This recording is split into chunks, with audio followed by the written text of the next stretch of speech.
Bom dia, irmãos. A graça e a paz em nome de Jesus. Amém. Estamos alegres de estarmos com os irmãos mais um domingo, mais uma manhã. Hoje dando continuidade ao assunto que nós iniciamos domingo passado. E eu queria fazer uma breve recapitulação daquilo que nós conversamos domingo passado no início do nosso estudo. Enquanto o Lucas e Paulinho aí providenciam o slide, domingo passado nós conversamos um pouco sobre uma cosmovisão bíblica acerca do namoro, né? E basicamente nós dissemos que o mundo moderno, ele trouxe uma figura que é chamada de namoro, que na verdade é algo que destoa de toda a história da humanidade em relação à preparação para o casamento. Eu falei semana passada que a figura do namoro, como nós a entendemos hoje, nós não vamos encontrar se nós voltarmos 100, 150 anos. Nós vamos encontrar algo extremamente diferente do que o que nós percebemos hoje. O que nós percebemos hoje é um processo longo, indefinido, marcado pela falta de objetividade e que, na verdade, é um atalho que a nossa época, que a nossa cultura encontrou para trazer alguns benefícios do casamento sem as responsabilidades do casamento. Então eu lembro que eu trouxe, inclusive, o conceito de namoro recreativo. É um conceito que Paul Washer usa quando ele fala sobre esse assunto. E é basicamente o que nós vemos hoje na nossa cultura. São crianças recém-saídas realmente da infância que encontram no namoro uma possibilidade de brincar, literalmente, com alguém do sexo oposto. E isso é muito diferente do que a palavra de Deus apresenta sobre como um homem e uma mulher devem se preparar para o casamento. O que a Bíblia vai colocar é que entre o casamento e a solteirice existe um processo muito rápido e que tem um objetivo muito claro, que é preparar o homem e a mulher de Deus para se casarem. Então eu lembro que eu falei que isso não significa que namorar é pecado. Eu frisei isso muito bem. O importante não é a nomenclatura, mas sim um conteúdo. Você pode chamar o relacionamento de namoro, mas ele precisa ser, na essência, uma preparação para o casamento. E isso é feito, eu falei, através de 3 princípios. São os princípios que estão aí. O princípio da parentalidade, ou seja, os pais eles precisam ser personagens centrais, importantes no relacionamento, na escolha da pessoa. Segundo princípio, o princípio da confessionalidade, ou seja, o homem e a mulher de Deus devem buscar alguém que crê na mesma fé, que confessa a mesma fé e objetivar casar com essa pessoa. E mais do que isso, deve-se buscar alguém que na verdade tenha virtudes, um homem que teme a Deus e uma mulher virtuosa. Esse deve ser o objetivo do jovem que pretende casar. E terceiro princípio, o princípio da maturidade, ou seja, a preparação para o casamento é reservada a pessoas adultas, pessoas que já têm uma certa maturidade, pessoas que já têm condições de pensar em manter uma família, em manter uma casa. Então esses foram os 2 pontos principais que nós tratamos semana passada. Namoro versus preparação para o casamento, no qual eu trouxe esse contraponto entre a visão da cultura moderna e a visão histórica e bíblica acerca da preparação para o casamento, e os princípios aplicáveis ao namoro, que são a parentalidade, a confessionalidade e a maturidade. Nesse domingo, nessa manhã, eu quero terminar a minha participação falando sobre como o namoro deve acontecer, então. O que nós vimos semana passada diz respeito a como se deve dar a escolha de com quem se vai namorar, de com quem a pessoa que crê em Deus, o homem e a mulher de Deus, deve iniciar um relacionamento. Quais são os requisitos para que ele faça essa escolha e o que é que ele deve ter em mente. O que nós vamos ver hoje é qual deve ser a regra balizadora desse relacionamento. O que é que pode nesse relacionamento e o que é que não pode. Basicamente, o que nós vamos ver hoje, então, é como a preparação para o casamento pode e deve ser santa. Santidade e preparação para o casamento. Eu quero convidar vocês para abrirem as suas Bíblias no Evangelho segundo Marcos, capítulo 7.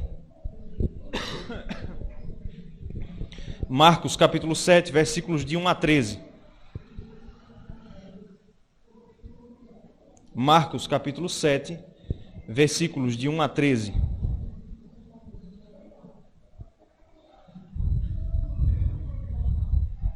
Mantenham a Bíblia aberta nesse texto, eu vou fazer a leitura, os irmãos observam aí. O texto de Marcos 7, versos de 1 a 13, que diz o seguinte: Ora, reuniram-se a Jesus os fariseus e alguns escribas, vindos de Jerusalém. E vendo que alguns dos discípulos dele comiam pão com as mãos impuras, isto é, por lavar, pois os fariseus e todos os judeus, observando a tradição dos anciãos, não comem sem lavar cuidadosamente as mãos, quando voltam da praça, não comem sem se aspergirem, e há muitas outras coisas que receberam para observar, como a lavagem de copos, jarros e vasos de metal e camas, interpelaram-no os fariseus e os escribas. Por que não andam os teus discípulos de conformidade com a tradição dos anciãos, mas comem com as mãos por lavar? Respondeu-lhes: bem profetizou Isaías a respeito de vós, hipócritas, como está escrito: este povo honra-me com os lábios, mas o seu coração está longe de mim. E em vão me adoram, ensinando doutrinas que são preceitos de homens. Negligenciando o mandamento de Deus, guardais a tradição dos homens. E disse-lhes ainda: jeitosamente rejeitais o preceito de Deus para guardardes a vossa própria tradição. Pois Moisés disse: honra teu pai e tua mãe. E quem maldisser a seu pai ou a sua mãe seja punido de morte. Vós, porém, dizeis: se um homem disser a seu pai ou a sua mãe: aquilo que poderias aproveitar de mim é corbã, isto é, oferta para o Senhor, então o dispensais de fazer qualquer coisa em favor de seu pai ou de sua mãe, invalidando a palavra de Deus pela vossa própria tradição, que vós mesmos transmitistes, e fazeis muitas outras coisas semelhantes. Amém. Nesse instante eu vou pedir ao nosso irmão presbítero Valdeci, faça uma oração ao Senhor, rogando a sua assistência nesse momento.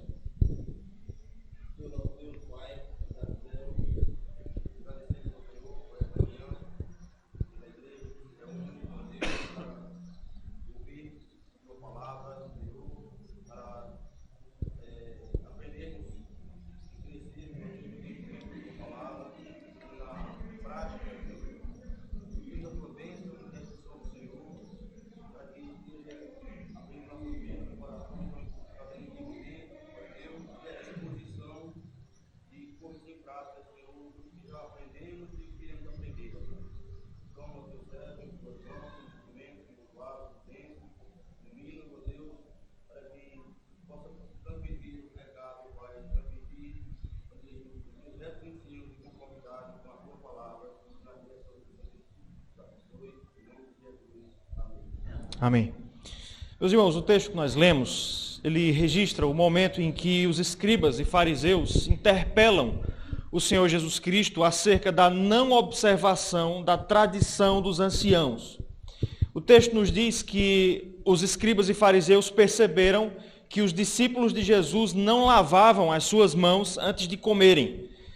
E com isso não entenda que eles não tinham higiene pessoal, mas se tratava, na verdade, de uma tradição. O que a lei de Israel dizia em Êxodo 30, versos 17 a 21 e Êxodo 40, verso 12, é que os sacerdotes, eles deveriam se lavar antes de prestarem o seu serviço litúrgico. Havia uma bacia com água no templo e eles deveriam ali se lavar com aquela água, purificando a si mesmos para poderem depois sacrificar no templo. Os escribas e os fariseus, eles tomaram essa lei do Antigo Testamento e adicionaram tradições a elas. Eles adicionaram outros mandamentos e começaram ao longo do tempo a obrigar não só os sacerdotes, mas todo o povo de Israel a lavar as suas mãos como uma purificação cerimonial antes de comerem. E o texto diz que não apenas as mãos, mas eles lavavam jarros, talheres e até mesmo camas.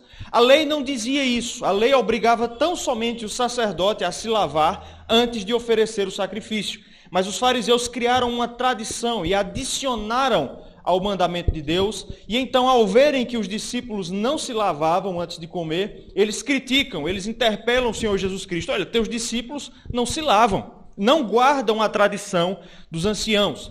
Ao que Jesus responde que aqueles homens, os escribas e os fariseus, eram semelhantes ao povo de Israel na época do profeta Isaías, que guardavam fisicamente a lei de Deus, que prestavam sacrifício com seus corpos, mas o seu coração estava longe, na verdade, de Deus. E então, ao dizer isso, Jesus Cristo então traz para a discussão uma outra tradição que os escribas e fariseus também tinham. Essa tradição era chamada de corbã. O que era a corbã? A corbã era uma oferta. A palavra corbã é uma palavra hebraica, é uma das palavras em hebraico, que é traduzida do Antigo Testamento como oferta, e era uma oferta que os fariseus votavam, que eles prometiam, que ia além do dízimo. A lei de Israel obrigava o povo a entregar os seus dízimos no templo para a tribo de Levi. O dízimo é 10%. Mas o que foi que os fariseus fizeram? Eles entregavam o seu dízimo, ou nem todo o dízimo, né, como Jesus vai dizer em uma certa passagem dos evangelhos. Eles entregavam o dízimo e, além do dízimo, eles votavam, eles faziam votos de entregar o restante da sua renda, mais do que o que a lei exigia. E Jesus critica os fariseus porque, através deste artifício, eles desobedeciam aquilo que a lei expressamente lhes ordenava, que era o sustento dos seus próprios pais. Então, quando os pais e as mães dos fariseus, já idosos, necessitados do sustento, buscavam nos seus filhos o sustento que lhes era devido, segundo a lei de Israel, os fariseus diziam: não posso, porque esse dinheiro aqui eu já votei para o templo, eu já prometi, é corbã, é oferta para o Senhor. E é por isso que no versículo 8 Cristo vai dizer: negligenciando o mandamento de Deus, que era o sustento dos pais, guardais a tradição dos homens, que era a corbã. É interessante que no versículo 9 Jesus diz que jeitosamente eles rejeitavam o preceito de Deus para guardarem a sua própria tradição. É interessante essa palavra, jeitosamente. Ou seja, aquilo na verdade era uma artimanha, era uma jogada, era algo fruto da má intenção dos fariseus. Os comentaristas supõem, comentando essa palavra e esse texto, que não necessariamente os fariseus então entregavam de fato aquela oferta, mas eles faziam o voto, muito possivelmente para não sustentarem os pais, e depois, descumprindo o voto, eles retinham aquela quantia para eles mesmos. A corbã, portanto, era fruto, na verdade, da avareza e da ganância dos fariseus que não desejavam sustentar os seus próprios pais.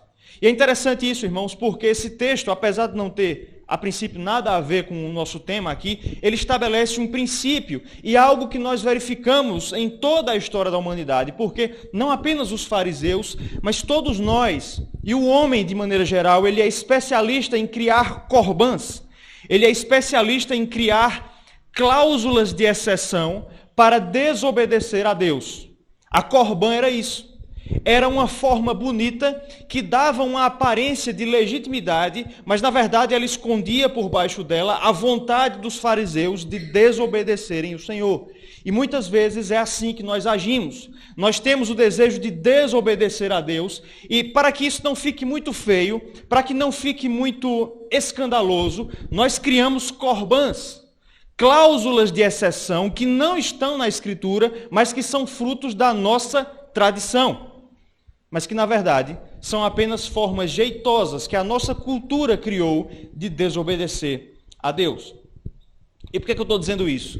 Porque, meus irmãos, eu acredito que a figura que nós chamamos de namoro nos nossos dias, como ela é entendida hoje, como ela é praticada na nossa cultura e mesmo dentro da igreja, ela é o maior corbã que nós temos hoje no seio da igreja.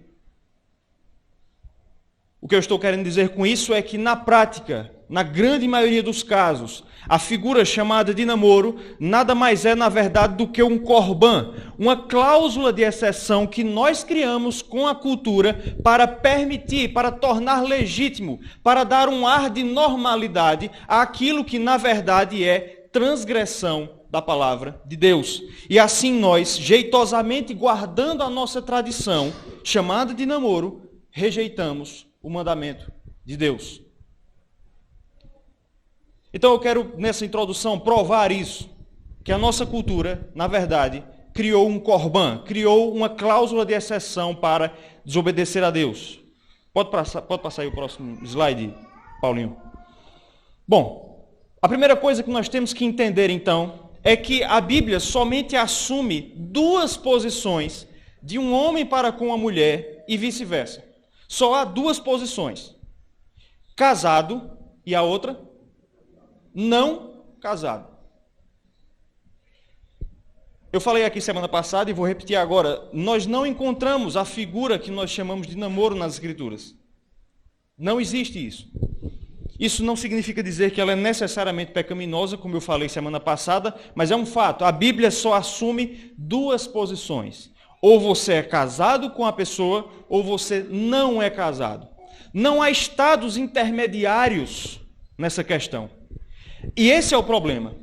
É que o namoro, meus irmãos, na nossa cultura, e nós importamos isso do mundo, ele é um estado intermediário entre a solteirice e o casamento, que não está nas Escrituras, mas que foi trazido para a cultura, para que pessoas tenham direitos que são próprios do casamento, sem as responsabilidades que também são próprias do casamento.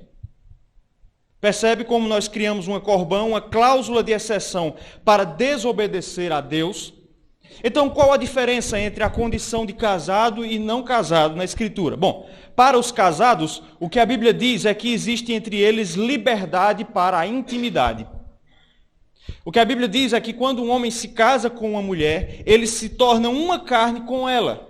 Gênesis 2:24, o termo lá significa literalmente que ele se cimenta. Eles são cimentados um no outro, eles viram uma só estrutura. É como essa parede aqui. O que nós vemos dessa parede aqui é a tinta dela. Mas por dentro existe tijolo, existe argamassa, reboco e uma série de outras coisas. Mas é uma coisa só, nós chamamos de parede. Assim é o casamento. Apesar de haver ali dois elementos, eles são tornados um por Deus, porque eles se tornam e eles são feitos uma só carne. Então, entre eles há intimidade, a liberdade para a intimidade. Mas entre os não casados, o que a Bíblia diz é que eles devem se tratar como é dito em 1 Timóteo 5:2. Abra esse texto. 1 Timóteo, verso 5, ou melhor, desculpa, capítulo 5, verso 2.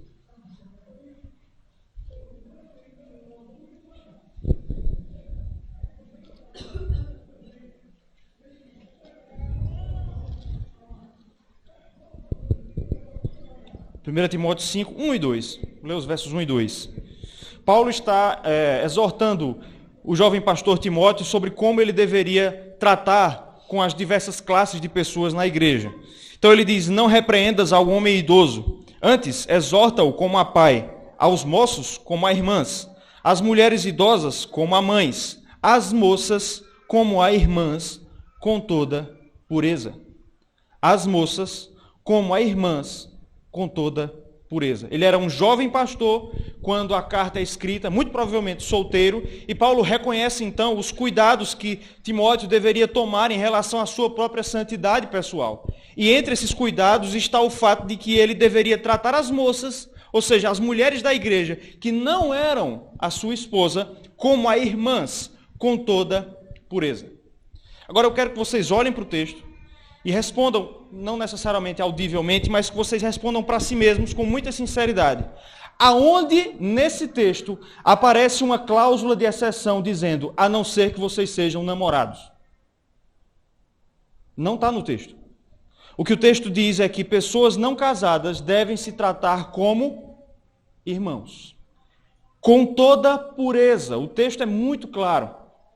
Não há cláusulas de exceção aqui. Não há uma corbã aqui. Não há um regime de exceção. Não tem asteriscos o texto. O que ele diz é que pessoas que não são casadas devem se tratar como irmãos. Perceba, portanto, que o padrão que Deus estabelece para nós é muito mais alto do que o que a cultura estabelece.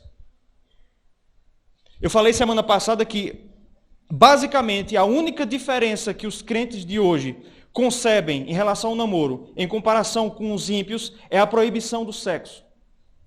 É basicamente a única diferença. Não pode sexo antes do casamento. Mas a Bíblia, na verdade, tem um padrão muito mais alto do que isso. Ela não se contenta com isso. O seu padrão é muito mais alto. O que ela diz, na verdade, é que muito mais do que não se darem a intimidade total da união íntima, pessoas que não são casadas, mais do que isso, devem se tratar como irmãos.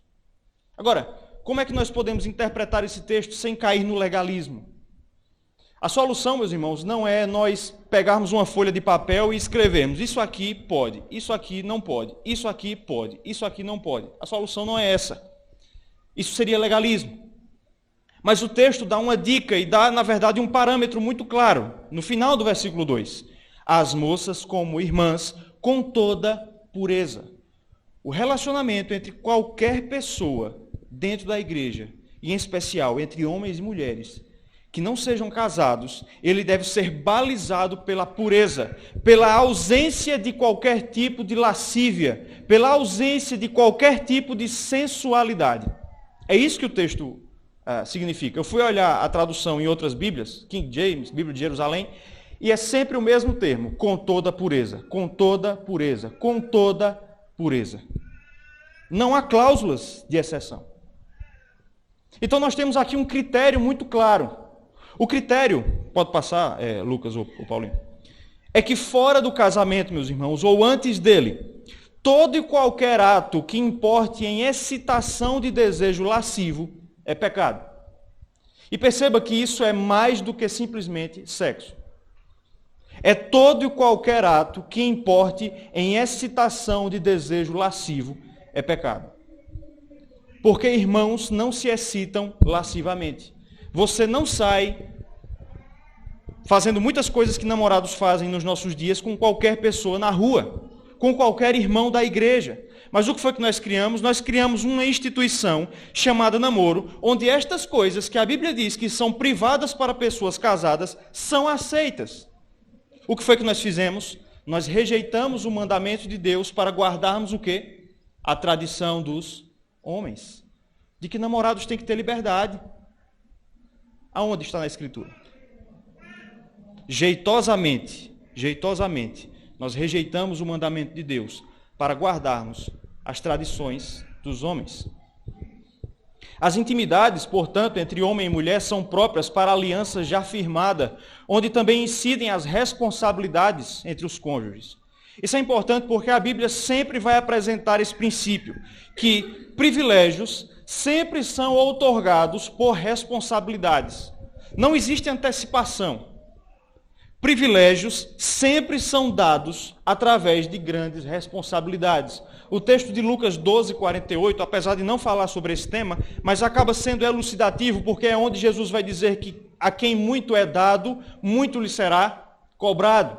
Aplicando isso ao casamento, nós percebemos que é vontade de Deus que as liberdades que os casados têm, elas importem também em cobranças. E esse é o problema da forma como nós entendemos o namoro nos nossos dias. Os namorados, nos nossos dias, querem as liberdades, mas eles não querem os compromissos. Eles querem as liberdades, eles não querem os compromissos. Eu nunca vi nenhum namorado reclamar ou fazer algum tipo de exigência para ter o direito de sustentar a namorada. Alguém já viu isso? Alguém já viu isso? O namorado reclamar com os pais da namorada para dizer, eu quero sustentar ela, eu quero pagar as contas dela. As responsabilidades ninguém quer.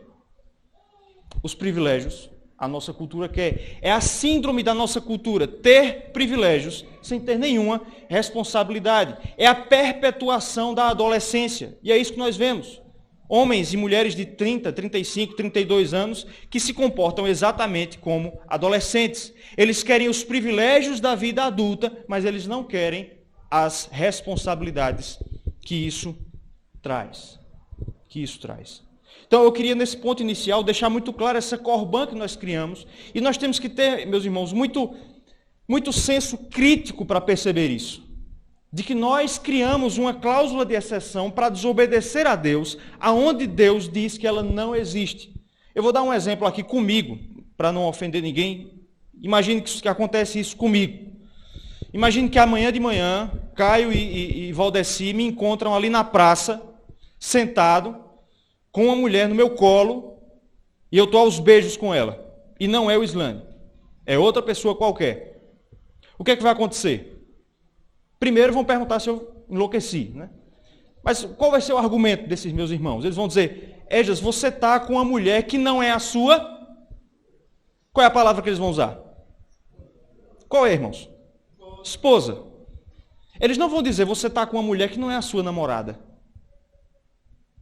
você está aos beijos em público com uma mulher que não é a sua esposa. Mas imagine que eu fosse solteiro e eu estivesse na mesma situação, e quando esses meus irmãos me encontrassem, eu dissesse, ela é minha namorada. Muito possivelmente a situação seria aceita. Percebe o que nós criamos? Nós criamos uma corbã para aceitar coisas que Deus, na verdade, não aceita, porque as intimidades são para pessoas casadas. Então, nessa manhã, eu vou demorar menos. Semana passada, quando eu fui olhar o áudio, tinha 1h18. Eu vou compensar hoje eu vou demorar 1h15. Certo?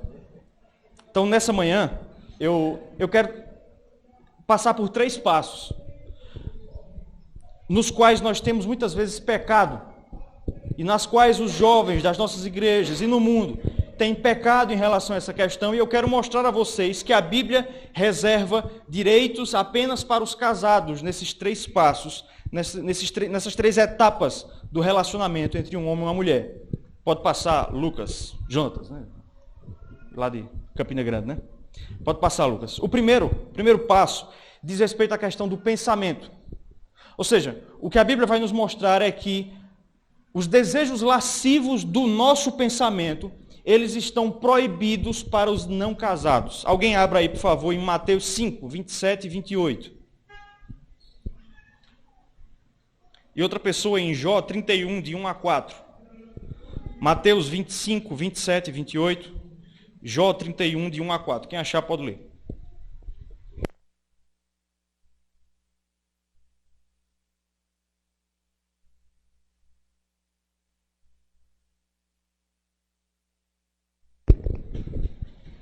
Jesus está ensinando no Sermão do Monte e ele diz, os antigos disseram, não adulterarás. Eu, porém, vos digo, qualquer pessoa que olhar para outra mulher com intenção impura, já adulterou com ela. Novamente se impõe a pergunta aqui. O que Jesus está proibindo é que qualquer homem, e por analogia, qualquer mulher, olhe para alguém do outro sexo com desejo impuro.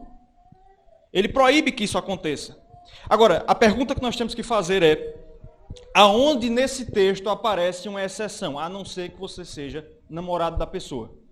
Não aparece. Mantém-se o mandamento. Pessoas que não são casadas não devem nutrir nas suas mentes desejo lascivo por alguém de outro sexo. E o texto apresenta um princípio que fica claro no final do versículo. Aquele que nutrir pensamento lascivo, desejo lascivo pelo outro, o que é que o texto diz? Que ele já adulterou com ela. O que Jesus está dizendo é que diante de Deus, isso é equivalente ao próprio ato de ter uma relação íntima. E as relações íntimas são reservadas para quem? Para as pessoas casadas. Então, uma vez que diante de Deus as coisas são iguais, e eu não posso ter relação íntima com qualquer pessoa, qualquer mulher que não seja a minha esposa, se para Deus isto equivale a pensar lascivamente em relação a ela, conclui-se que eu também não posso pensar em qualquer outra mulher que não seja a minha esposa de maneira impura. Eu não posso fazer isso. E não importa se eu chamo esse relacionamento de namoro. A Bíblia não traz nenhum tipo de exceção, não tem asteriscos no texto. O que ele diz é que você não pode nutrir pensamento lascivo, desejo lascivo em relação a alguém com quem você não seja casado. Jó, ele nos traz esse princípio também. O homem sobre quem nós ouvimos quinta-feira passada, né? Homem íntegro que se desviava do mal. E ele fazia isso também em relação à sua mente. Jó 31, de 1 a 4.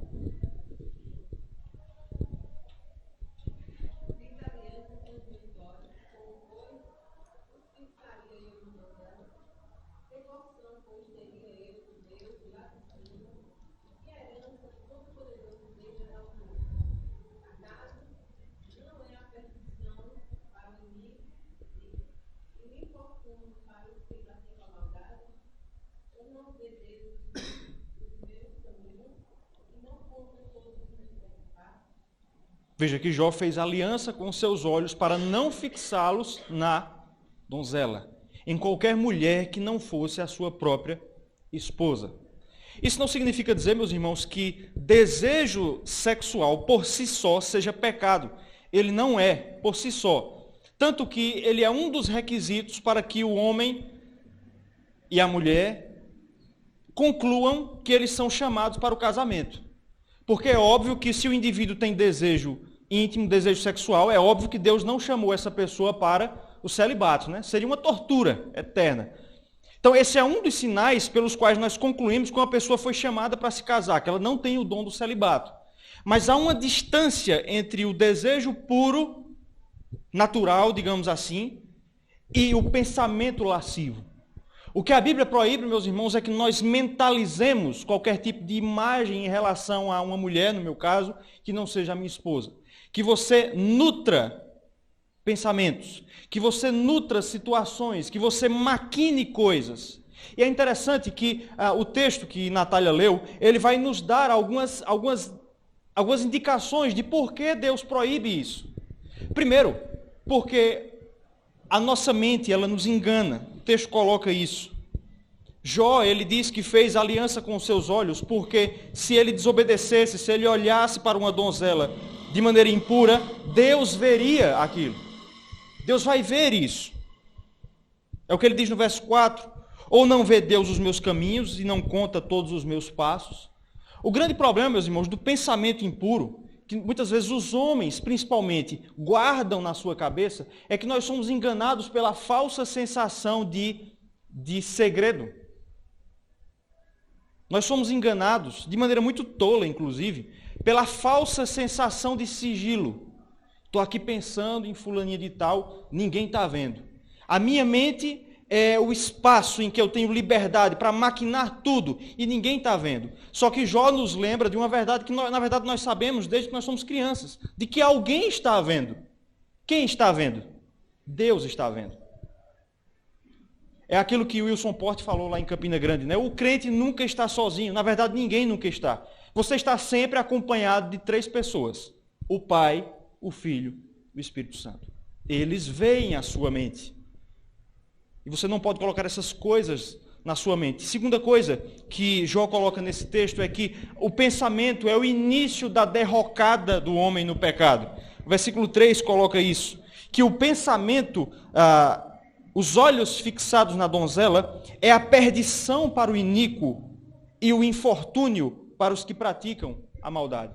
O problema, irmãos, é que, e essa é a grande questão de alimentar pecado no pensamento, é que o pecado, ele é um inquilino insatisfeito. O pecado é um inquilino insatisfeito. Ele sempre quer mais.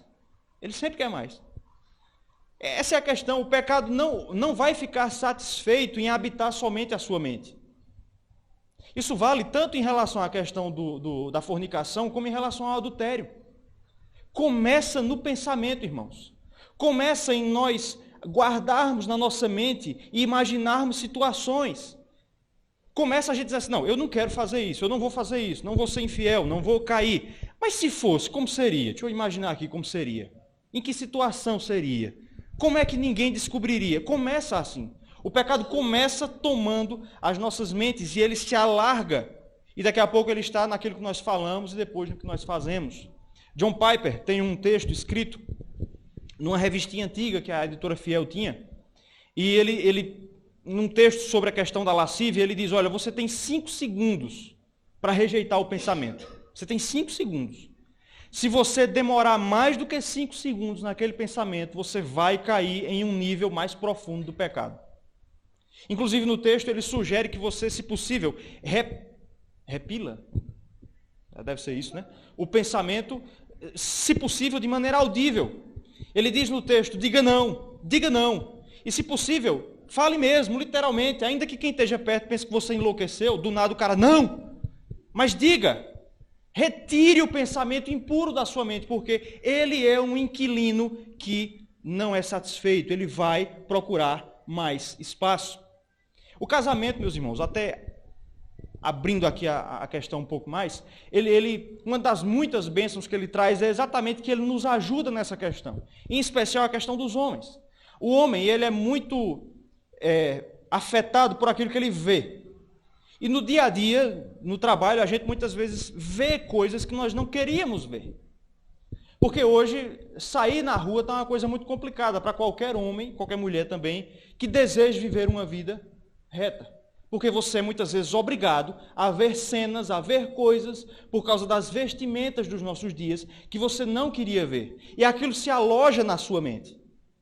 E como é que você faz para tirar de lá? Particularmente, eu sugiro, eu aconselho, algo que eu ouvi do reverendo Milton. É quinta-feira ele, né? Ele vai estar aqui quinta-feira. Eu ouvi isso dele, e na prática eu digo que funciona. Contar isso para o cônjuge é uma grande ajuda. É uma grande ajuda. Porque quando você mantém aquilo em segredo, uma cena que você viu e não queria ter visto, a certeza de que o cônjuge não sabe daquilo é usado por Satanás depois para que você volte àquela imagem várias vezes. Mas muitas vezes contar para o cônjuge, olha, eu vi aquilo ali e tal, fulano estava com uma roupa, rapaz, que roupa era aquela? O pensamento se esvai da mente. Esses dias eu fui para o aniversário de 1 ano de uma criança em Belo Jardim. Esses dias não, faz uns 2 meses. E aí nós fomos para 2 aniversários de 1 ano. Primeiro para um, depois para outro. Aí no segundo que a gente foi, ali perto da BR, tem um local de festas ali, né? A gente foi lá e a gente sentou numa mesa de conhecidos da família de Wislane e tinha uma moça na mesa. E eu tive que sair da mesa, porque não tinha condições. A roupa daquela mulher não tinha condições de qualquer homem que se importe com essas coisas de ficar. Eu tive que sair, eu fui para o lado de fora, literalmente, esperar terminar, o pessoal ir embora. E aí, assim que a gente entrou no carro e estava vindo para São Bento, a primeira coisa que eu fiz foi comentar. O Islã, quem é aquela menina? Que roupa danada é aquela? Por quê, irmãos? Porque sai do pensamento. Sai. A certeza de que o cônjuge também sabe que você viu funciona como um antídoto, como um preventivo de você não trazer essas coisas à mente de novo. Agora tem uma coisa, né? Se a mulher for muito ciumenta, não dá certo, né? Se a mulher for muito ciumenta, não presta não. Aí o que é que vai acontecer? O camarada vai guardar essas coisas por medo do ciúme, e isso vai ser pior para ele, porque ele vai se sentir tentado com essas imagens o tempo inteiro. Então, deixe de ser ciumenta. O amor não arde em ciúmes. 1 Coríntios 13 diz isso. Você precisa ser uma ajudadora do seu esposo. Não precisa ser... Sabe, irmãos, tem coisas que a gente tem que ter liberdade no casamento para se falar. Você que é homem, toda e qualquer mulher que você tenha contato no seu trabalho, no seu dia a dia, diga à sua esposa. Diga, ela tem que saber. E não é porque... Eu estou dizendo aqui que se você não disser é porque você está com má intenção. Não necessariamente é isso. Mas é que o sigilo é uma tentação. Mas quando a esposa sabe, aquilo é um preventivo, aquilo é uma barreira que se cria contra contatos indevidos. Então não mantenha nenhum tipo de influência incorreta na sua mente. Não mantenha. Isso tem uma relação grande com o 10º mandamento. É o anterior ainda. Eu pulei esse slide, desculpa, eu pulei esse slide. Bom, só para eu não ficar fora da ordem, mas eu pulei. Essa frase que está aí é uma definição de namoro no Wikipédia, eu olhei essa semana.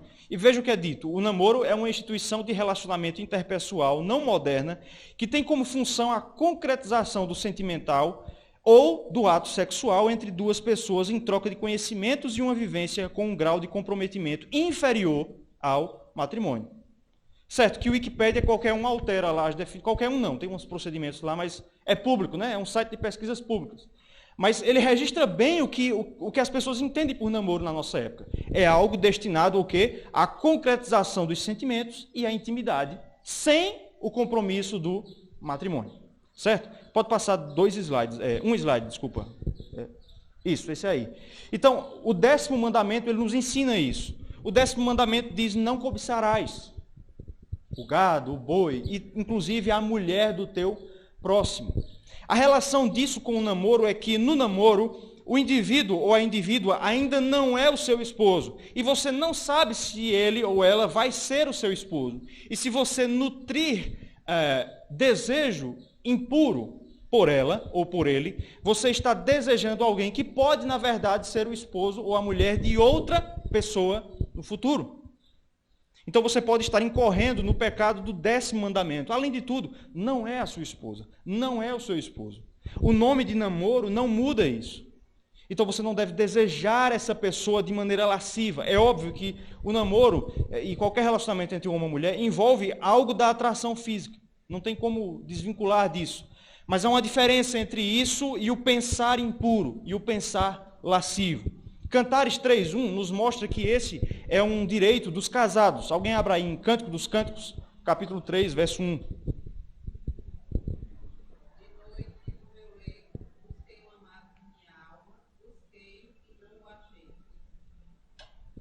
A Sulamita está dizendo que de noite, no seu leito, ela buscou o seu amado, ela ficou pensando nele de maneira sensual.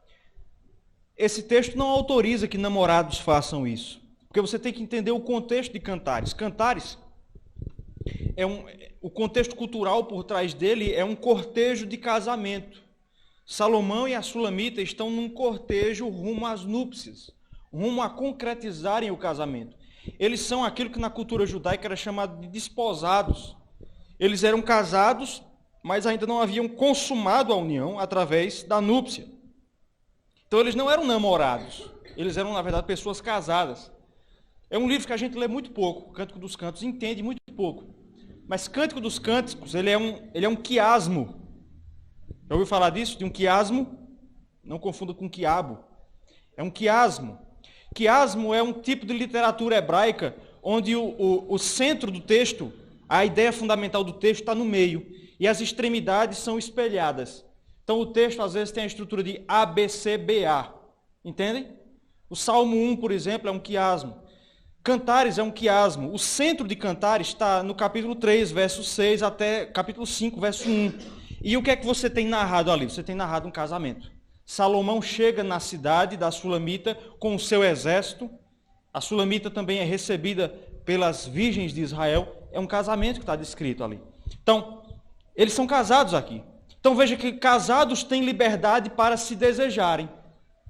Casados têm liberdade para desejarem um ao outro. Pessoas não casadas, não. Então esse é o primeiro passo, meus irmãos, do pecado na nossa vida, não apenas os solteiros, mas os casados, em relação ao nosso pensamento. Nós devemos fugir de toda forma de pensar lascivo. Segundo ponto, diz respeito à fala. Da nossa mente, o pecado, ele costuma, pode passar um slide aí, Lucas, ele costuma migrar para a nossa boca, para aquilo que nós falamos. Como eu disse, o pecado é um inquilino insatisfeito, ele busca mais espaço. E a Bíblia diz que é aquilo que a boca fala do que está cheio o coração. Então, uma vez que você deixou o pecado inundar a sua mente, seu coração, qual é o próximo passo? Ele vai para a boca, você vai começar a falar daquilo. Então, a Escritura nos mostra que pessoas não casadas não devem nutrir entre si qualquer tipo de fala obscena, qualquer tipo de fala lasciva. Alguém abra aí e leia, por favor, Efésios 5, versos 3 e 4.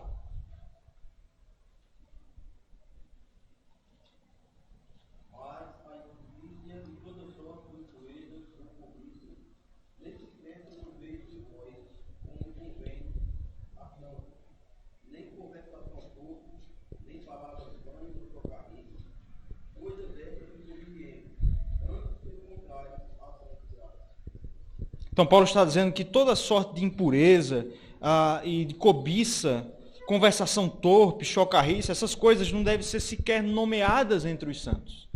Isso não significa dizer que sexo é um assunto proibido na igreja, que ninguém deve falar sobre isso.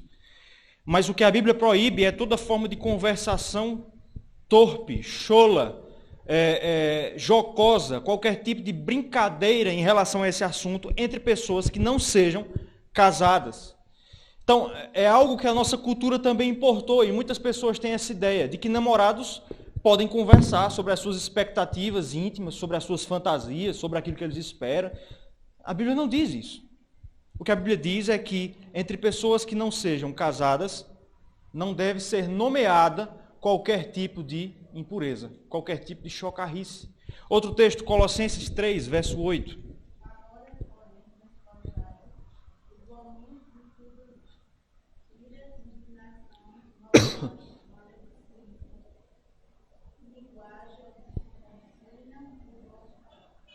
linguagem obscena no vosso falar. O linguajar obsceno, o linguajar que suscita a lascívia, que suscita o desejo, que suscita a excitação, estas coisas são proibidas em relação a pessoas que não são casadas. Elas fazem sentido dentro do casamento. E Cantares, novamente, é um exemplo disso. Você vai encontrar ali Salomão e a Sulamita conversando um com o outro em termos muito íntimos, por assim dizer. Depois você lê Cantares, você vai ver isso. Que eles descrevem o corpo um do outro, inclusive as partes íntimas. Mas, novamente, eles são pessoas casadas, eles são pessoas que estão no processo, literalmente, de consumar o casamento. Então, esse tipo de conversa, esse tipo de conversação faz sentido entre pessoas casadas, mas não entre pessoas solteiras. E, em terceiro lugar, terceiro ponto que nós vamos ver, é a questão do contato físico. Nesse ponto, a Bíblia é cheia de textos em relação a essa questão. O que a Escritura vai nos dizer é que o contato íntimo, o contato físico, que não seja natural, que não seja adequado a um relacionamento de irmãos, como 1 Timóteo 5,2 diz, esse tipo de contato ele somente é reservado a pessoas que sejam casadas. Alguém abra e leia, por favor, em 1 Tessalonicenses 4, de 3 a 7.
Isso.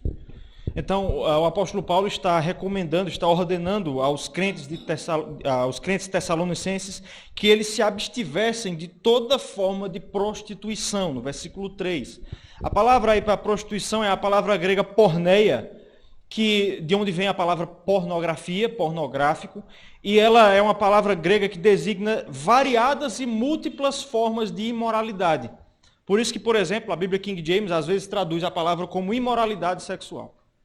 Então, veja que Paulo não está falando aqui necessariamente ou somente da prostituição holística, ou seja, da fornicação mesmo, de que duas pessoas que não são casadas se possuam intimamente. Isto é proibido pela Escritura, a gente vai ver alguns textos, mas ele está falando aqui de toda forma de prostituição. Pelo contrário, ele vai dizer que cada um saiba possuir o seu próprio corpo em santificação e honra. Então, assumindo que a tradução da palavra skeuos aí seja realmente corpo, o que Paulo está dizendo é que cada um deve saber possuir o seu corpo de maneira própria. Ou seja, a pessoa não casada que se entrega à prostituição, ele está desonrando o seu próprio corpo, por estar usando-o de maneira inadequada. Eu disse aí que a palavra skeuos pode ser corpo, porque alguns linguistas acreditam que ela pode significar também literalmente mulher no contexto aqui. Então, possivelmente, Paulo pode estar dizendo que nós nos abstenhamos da prostituição, mas cada um procure possuir a sua própria mulher. Veja que é isso que Paulo está dizendo. Que toda forma de contato fora do casamento é chamado por Paulo de porneia, de prostituição. Ele vai dizer no versículo 5, novamente o que nós vimos no primeiro ponto, que nós devemos possuir o nosso próprio corpo, não com o desejo de lascívia. E ele vai dizer aí no versículo 6 que o contato íntimo fora do casamento é defraude, é uma ofensa ao próximo. Verso 6, que nesta matéria ninguém ofenda, nem defraude ao seu irmão. essa é a grande questão. É que fora do casamento, meus irmãos, toda forma de contato íntimo é tida por Deus como uma ofensa ao próximo. Às vezes nós ouvimos falar da seguinte linguagem. Você já deve ter ouvido falar de alguém que pediu durante o relacionamento do namoro uma prova de amor. Muitas vezes o contato íntimo, o sexo fora do casamento, é tratado pelos ímpios como uma prova de amor. Prove que você me ame, se entregue. Mas a Bíblia diz exatamente o contrário. Sexo fora do casamento não é prova de amor. Sexo fora do casamento é prova de ódio. É uma ofensa ao próximo. Você defrauda o próximo. Você fere o próximo. Não é prova de amor. A questão, meus irmãos, é que nós esquecemos daquilo que João disse, aliás, que o Senhor Jesus Cristo disse em João capítulo 8, que Satanás é o pai da mentira e tudo que ele faz é mentir.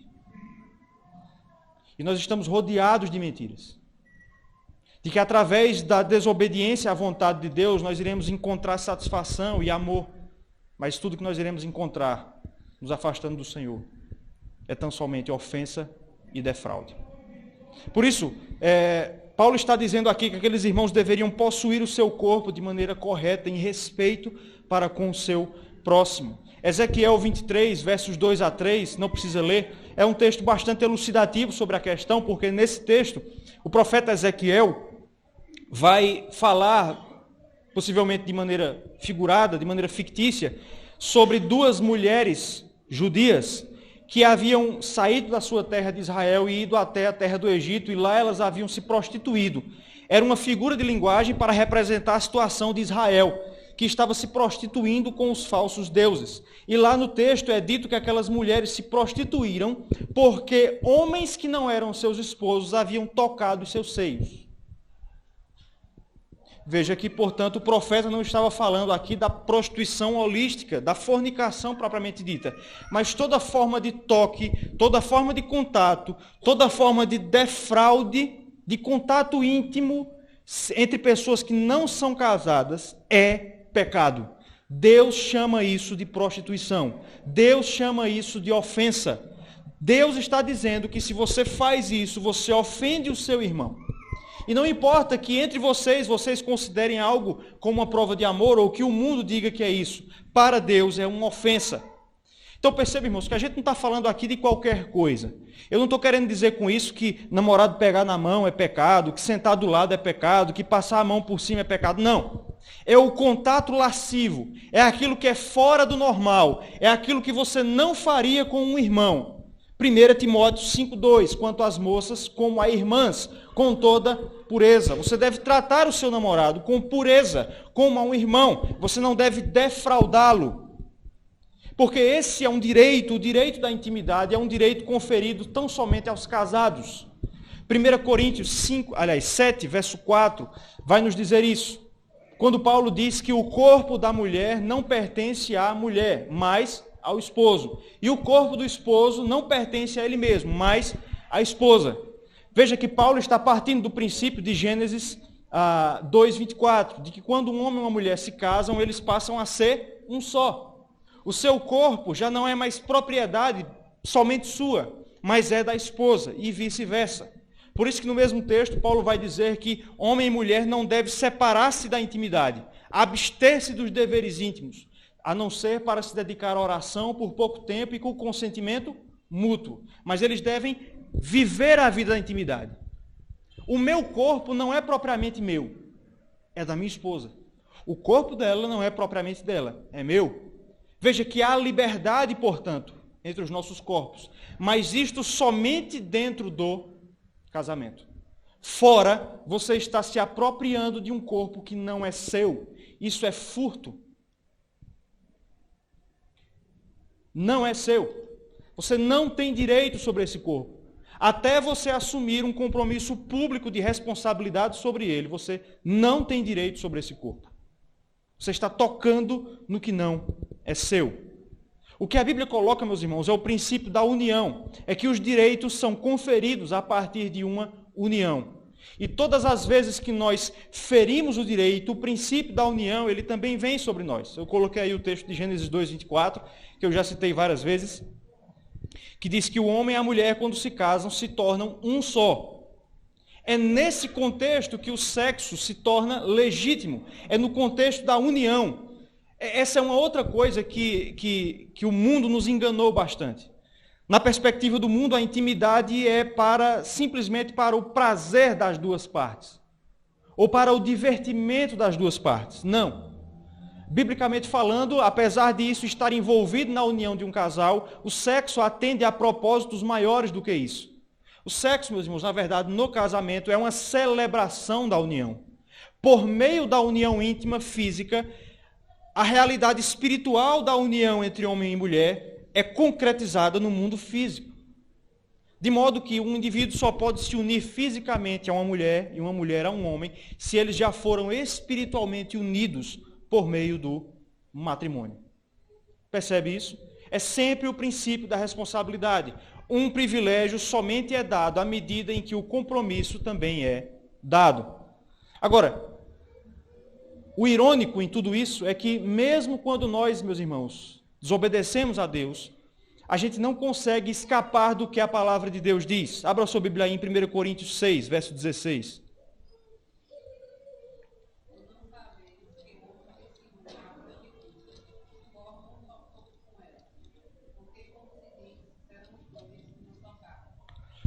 Paulo está lidando aqui com um problema na igreja de Corinto, que era, provavelmente, alguns homens estavam traindo as suas esposas e se unindo a prostitutas cultuais no templo da deusa Afrodite. Eles estavam frequentando um templo que havia naquela cidade. E um dos argumentos que Paulo coloca aqui para desencorajar aqueles homens a fazerem aquelas coisas é que se eles se unissem aquelas mulheres que não eram a esposa deles, eles seriam um só corpo com ela. Paulo está invocando aqui novamente o princípio de Gênesis 2:24. Ele está dizendo, olha, se você se unir à prostituta, você se torna um com ela. É isso que Gênesis 2:24 diz. E é interessante, irmãos, porque é exatamente isso que acontece nos nossos dias. Esse é o ponto. Deus, meus irmãos, criou, estou caminhando para o final, Ele criou a intimidade, o sexo para o casamento com propósitos muito singelos, muito importantes, muito solenes. E Deus revestiu essa bênção que Ele criou, chamada intimidade, com sensibilidades. É algo muito sensível. A nossa época, a nossa cultura acredita que é possível brincar com isso. Só que Deus criou isso com um propósito, para a união do casamento. Deus criou homem e mulher para que eles se tornem um e sejam um com sua esposa e com a sua esposa e celebrem isso por meio da intimidade. O problema, um dos muitos problemas de você quebrar esse princípio e unir-se e se dar a intimidade com alguém que não é o seu esposo, é que você vai acabar deixando uma parte de você mesmo com aquela pessoa. Porque Deus criou para ser assim. Deus criou a intimidade para que homem e mulher sejam um do outro em união mística no matrimônio. E é exatamente isso que nós percebemos.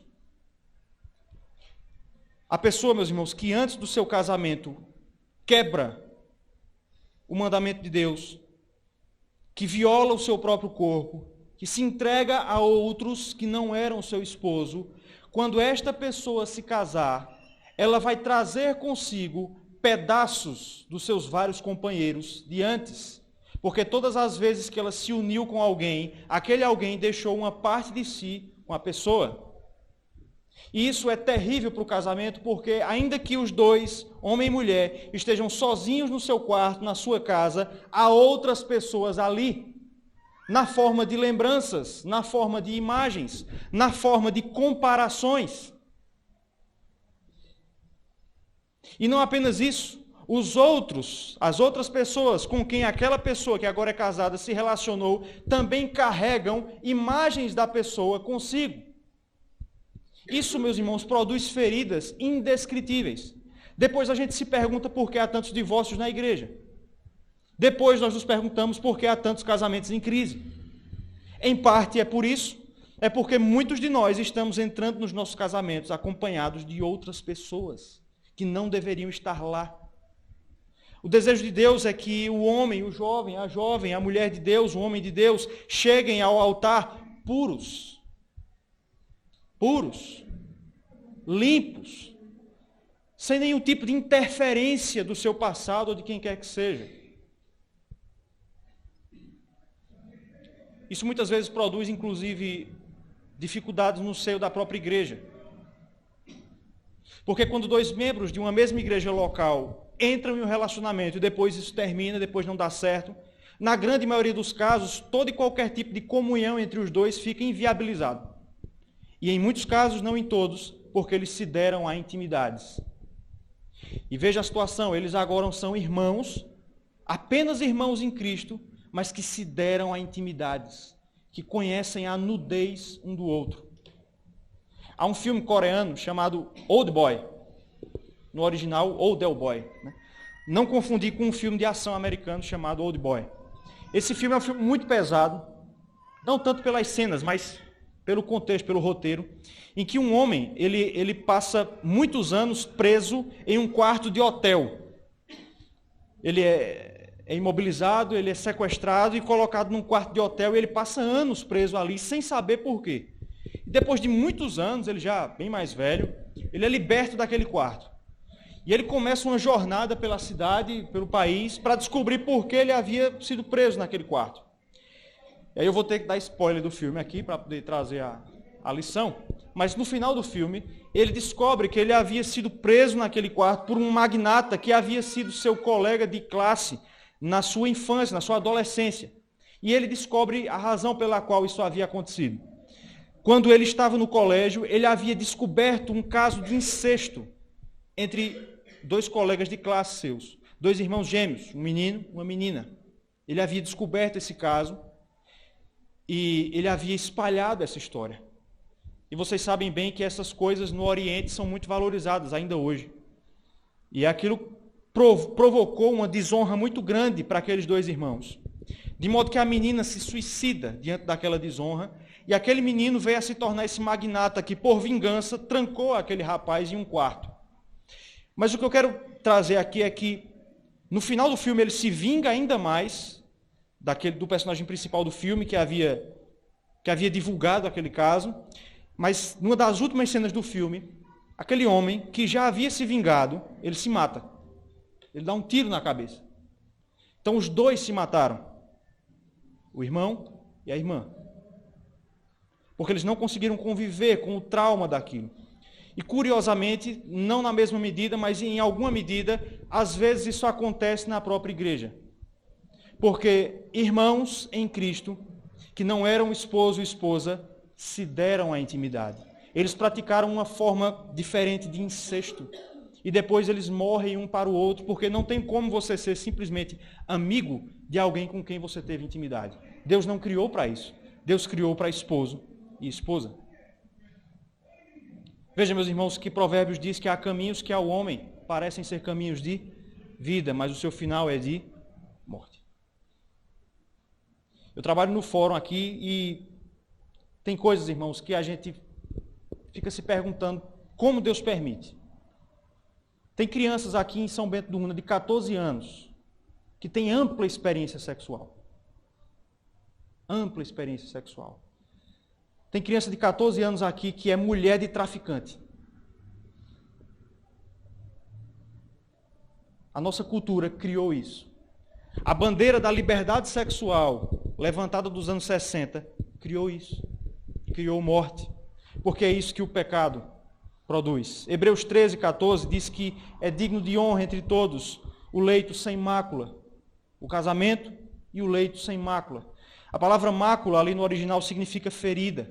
E é isso que o sexo fora do casamento, tanto na forma de adultério como na forma de fornicação, causa ferida. Fere a pessoa. Adiciona culpa. O contato sexual antes do casamento não vai ajudar você a fazer a escolha. O mundo é que diz isso, que antes de casar tem que fazer o test drive, né? Tem que provar, tem que ver se rola a química. Contato sexual não vai te ajudar, contato sexual vai te prejudicar, porque vai adicionar culpa, vai adicionar remorso, confusão na tua mente, e você não vai conseguir fazer a escolha de maneira acertada. A verdade, irmãos, é que os caminhos de Deus são mais altos do que o nosso. Nós queremos ser mais sábios do que Deus, muitas vezes. Finalizando, último slide aí. O que a Bíblia nos diz é que o remédio para todas essas coisas, o ambiente em que tudo isso é lícito e é abençoado, o pensamento, a fala e o contato sexual, tudo isso é abençoado no casamento. Esse é o espaço que a Bíblia prescreve para estas coisas. 1 Coríntios 7, versos de 7 a 9. Abra nesse texto. 1 Coríntios, capítulo 7, versículos de 7 a 9.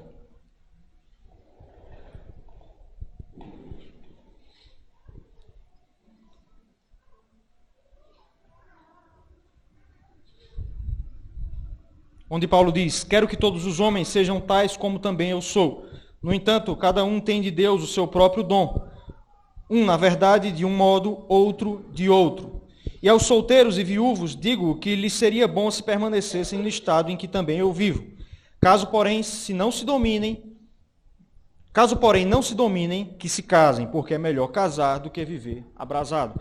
Paulo está dizendo aqui que, na sua visão, seria muito bom se homens permanecessem solteiros, mas ele diz aqui que Deus deu um dom a cada um. Algumas pessoas receberam o dom de casar e outros o dom do celibato. Por isso Paulo vai dizer que se o indivíduo não se domina, se ele não consegue se dominar, se as paixões da juventude estão muito fortes, o que é que ele deve fazer? Se casar. Porque casar é melhor do que viver abrasado. O ambiente correto, portanto, para a satisfação do desejo que Deus deu, da intimidade, é, portanto, o casamento.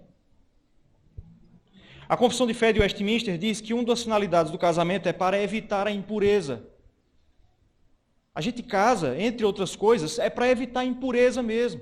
É para viver a sexualidade da maneira que Deus quer, debaixo da bênção dele, contando com a sua bênção.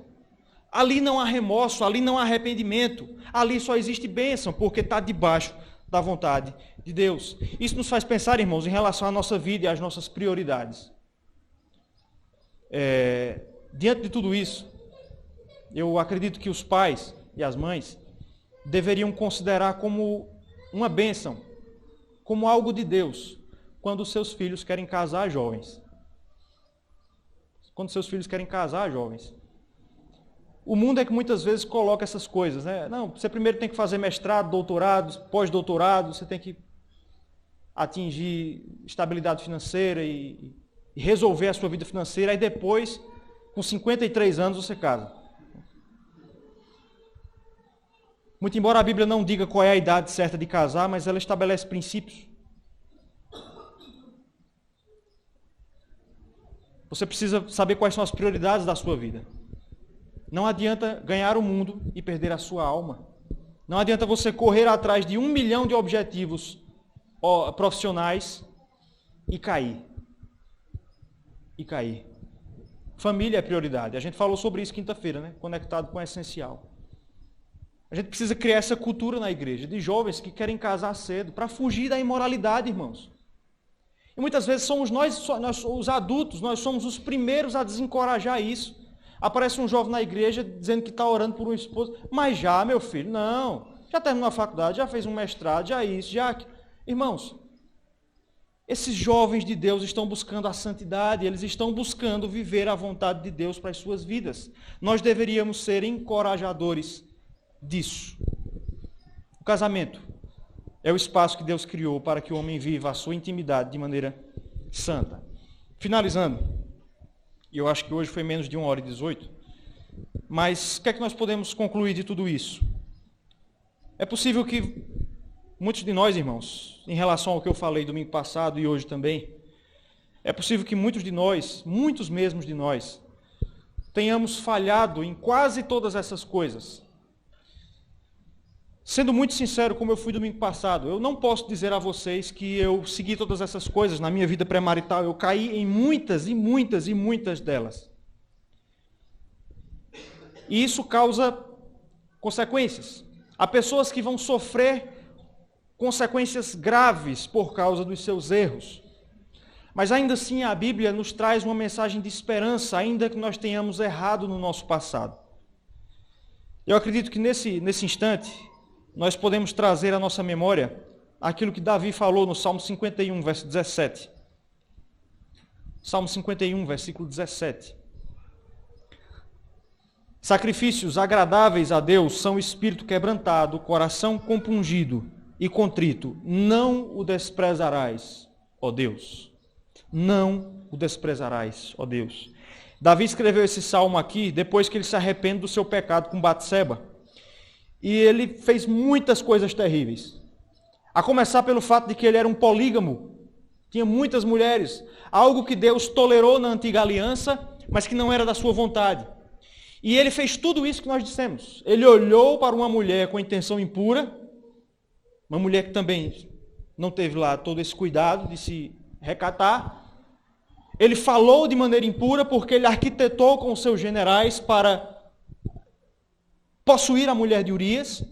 E por fim ele teve de fato contato com uma mulher que não era dele. Ele adulterou com Batseba. Depois disso ele mata um homem, ele providencia a morte de Urias, corrompe o governo. E por causa de todas essas coisas, irmãos, pecados graves que Davi cometeu, ele sofreu grandes consequências. Ele perdeu o bom testemunho dele, ele perdeu o reinado dele durante um tempo, perseguido por Absalão. E pior, a destruição e a guerra entraram na casa de Davi por causa disso. Ele teve uma filha estuprada, Tamar foi estuprada pelo próprio irmão, e ele perdeu 3 filhos. O primeiro filho que Batseba lhe deu, fruto da gravidez fruto do adultério, Amnon, morto por Absalão, e depois o próprio Absalão. Acho que só Jó superou Davi em termos de sofrimento nessa questão, né? 3 filhos mortos, uma filha violentada.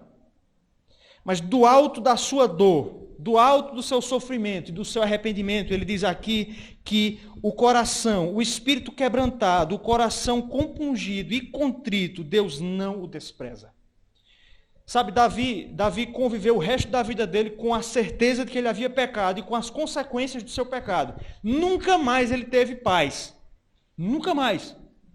Mas 2 Coríntios capítulo 1 nos diz que ao mesmo tempo em que Deus dá o sofrimento, ele dá a consolação. E a consolação de Davi era saber que, ainda que ele convivesse com as consequências do seu pecado, Deus não desprezava a Davi, seu coração. E essa é a mensagem, meu irmão, que você precisa ouvir, que nós precisamos ouvir. Ainda que você tenha errado, ainda que você tenha desobedecido a Deus, ainda que você conviva com imagens, lembranças e coisas que você não queria, mas se você está realmente arrependido, Deus não te despreza. Ele não despreza o pecador arrependido. Esse é o consolo que nós temos, de que Deus não despreza o nosso arrependimento, irmãos. Isso é simplesmente maravilhoso. Às vezes, lá em casa, quando a gente briga, né? Eu e minha esposa, ainda bem que ela não está aí para ouvir isso. Mas às vezes a coisa se resolve ali, mas por causa do orgulho do coração, eu ainda passo um tempo assim meio, sabe? Vou mostrar que eu estou ofendido. Né? Vou me dar valor. O homem despreza. Por quê? Porque o homem é orgulhoso. O homem despreza. Mas Deus não despreza. Deus perdoa. E Deus torna útil. Sabe por quê, irmãos? Porque séculos depois de Davi escrever isso, um homem nascido em Belém, da Judeia, um homem de espírito quebrantado, um homem de coração compungido e contrito, como ovelha muda perante os seus tosqueadores, ele ofereceu a Deus exatamente o que Davi diz aqui, sacrifício agradável. E Deus não desprezou o sacrifício de Cristo Jesus. E é por isso que Ele não despreza o nosso arrependimento. É porque Ele não despreza o sacrifício de Cristo. Arrependei-vos e crede. Arrependei-vos e crede. Vamos orar. Senhor nosso Deus, nós te louvamos, nós te agradecemos por esses momentos, ó Pai, porque o Senhor tem falado aos nossos corações. E nesse instante nós te pedimos que o Senhor mesmo, o cabeça e o dono da igreja, que o Senhor edifique a tua igreja, nos ensine a vivermos a tua vontade. Que nós fujamos, ó Deus, de toda forma de imoralidade, Senhor, que nós fujamos de toda forma de desobediência à Tua palavra, mas que nós estejamos vivendo de maneira santa diante do Senhor, confiando não nos nossos méritos, mas nos méritos de Cristo Jesus. Ordena o que quiseres, concede o que ordenares. Ordena o que quiseres e concede o que ordenares. Em nome de Jesus. Amém.